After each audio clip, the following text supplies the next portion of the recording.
welcome back to another An Old Man Watches. And today we are going to be talking about 1989 movie Laser Mission, starring Brandon Lee and some other people. So Lee plays Michael Gold, a secret agent sent to Cuba to rescue a scientist named Dr. Braun. Along the way, in the course of this mission, he teams up with Braun's daughter, also pictured in the poster there, whose complete lack of any qualifications for spy work doesn't seem to occur to him.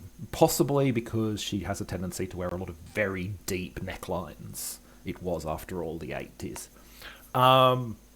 That's basically the premise. There's lots of stuff obviously happens in the movie. Spy shenanigans. There's a secret super weapon. The KGB are involved. All that kind of stuff. We're not so much here to talk about the plot as we are to talk about what was interesting about the movie. And I've got a few things I'd like to talk about, none of which are directly about whether the movie is good or not. Because it's not, for the record. The acting is poor, the script is nonsense, the soundtrack is wildly inappropriate for the on-screen action. It's a really, really kind of, production-wise messed up movie. It's clearly not filmed where it's set. So it's set in Cuba. It's clearly not filmed there because it's filmed. It's obviously filmed somewhere like Namibia or South Africa. There's plenty of deserts. There's safari lodges. It's the fact that it's not set where it's supposed to be is really obvious, and that's not an uncommon thing. Rumble in the Bronx famously has pictures of mountains in the background, because mountains are a thing in the Bronx. It's not a good movie. I'm not going to talk about that specifically beyond what I've just said, obviously.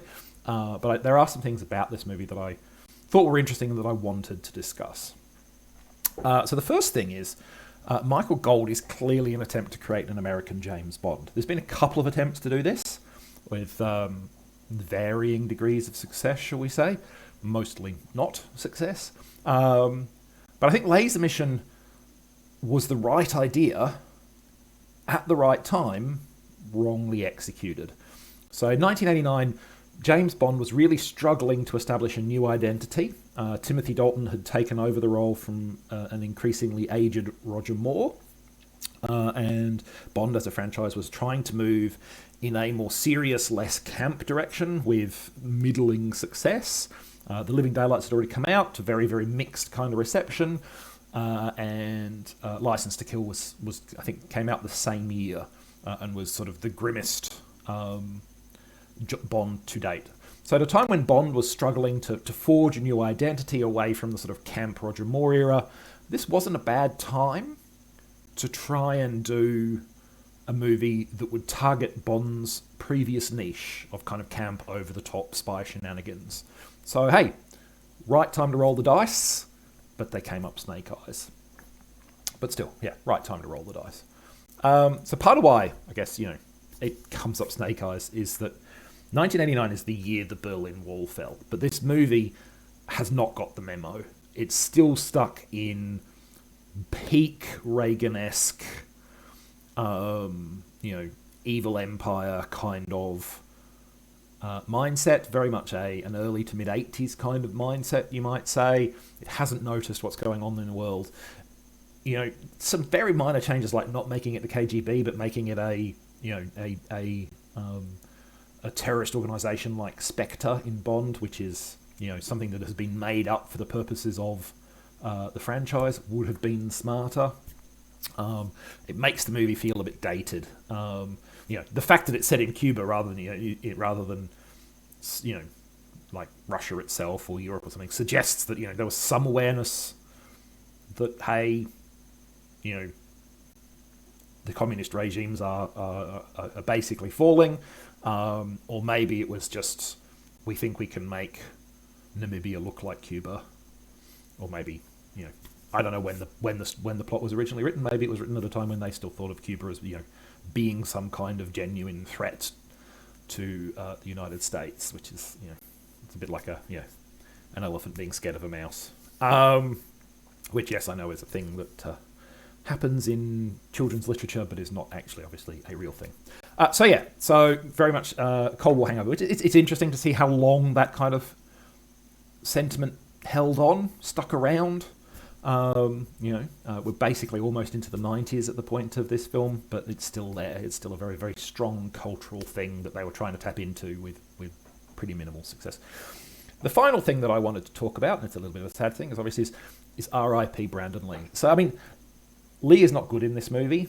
Nobody is good in this movie. I suspect Ernest Borgnine, who was in his sort of post-Airwolf, I'll Be in Anything stage of his career, is phoning it in.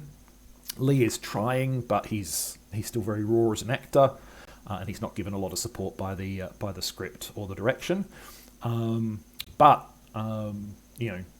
This is a 1989 movie, and whilst the movie doesn't really make any acknowledgement of Lee's Asian parentage or so he's his father, Bruce Lee, obviously, so he's mixed race. It makes no kind of acknowledgement of the fact that he is not 100% white. It's still, a leading man role for a mixed race actor.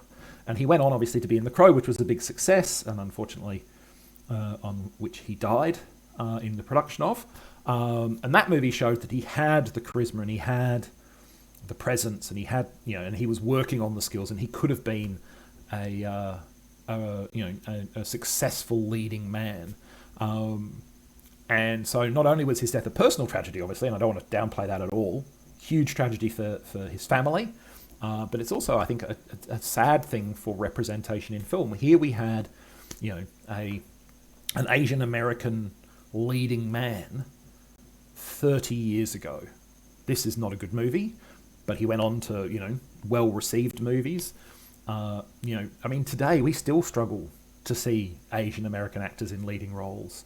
They tend to get pigeonholed as the sciencey guy or the geeky best friend, or So it's sad from a representation perspective that somebody who was blazing a trail and that might have been able to make a difference was lost to us too early and didn't get to potentially fulfill that promise, as well as obviously to be a part of his family's life, and so very, very sad for them personally as well, which I recognise as a bit of a downer note to end this this discussion on, but I felt it was worth calling out just to remind us that while things are better now than they necessarily have been in the past in terms of representation and the way we depict non-white, non-heterosexual, non-cisgender people on screen, we've still got a long, long way to go, and we need to keep working at that. So what am I going to talk about next time? Well, it might be a little bit of a lighter conversation, because I'm going to talk about the kid-focused movie Five Children and It, based on a classic British children's novel by Edith Nesbit. So that's next time. In the meantime, I hope you enjoyed this video, and thanks for watching. Catch you in the next one.